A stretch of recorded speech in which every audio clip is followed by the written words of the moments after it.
Ce jour-là, Jean-Luc s'est livré à son activité favorite, agresser et détrousser d'honnêtes gens. On a pris sur lui à peu près une somme de 300 et quelques mille. Mais on l'a fait très souvent. Voler les gens et faire le pickpocket. En plus d'agresser, Jean-Luc et ses amis gangsters consommaient et vendaient de la drogue. Donc je voyais, quand ils prenaient ces choses-là, ça les aidait à s'évader. Et j'en prenais aussi. Je voyais aussi, quand ils vendaient ces choses aussi, ça les donnait un peu de sous pour subvenir à certains besoins, acheter des chaussures, des habits, être dans la mouvance, quoi. Donc je les ai suivis sur ce chemin-là. Malgré sa vie tumultueuse, Jean-Luc trouvait la paix en écoutant la musique.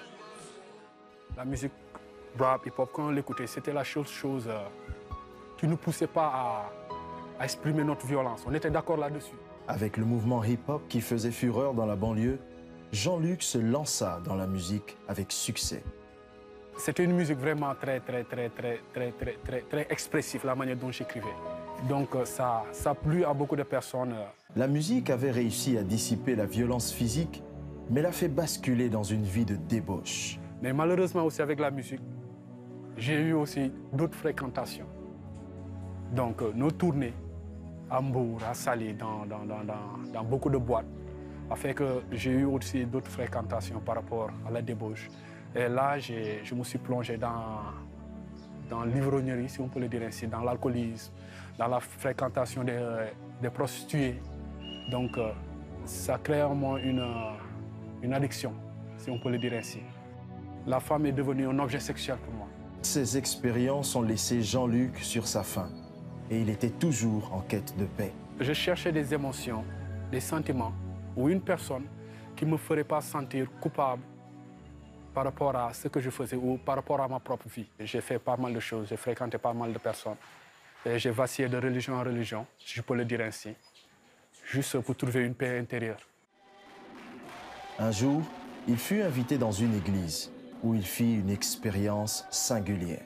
Durant le moment de l'adoration, pour la première fois, j'ai senti un frisson dans une assemblée, ce que je n'ai jamais ressenti. Pour la première fois, j'ai senti une paix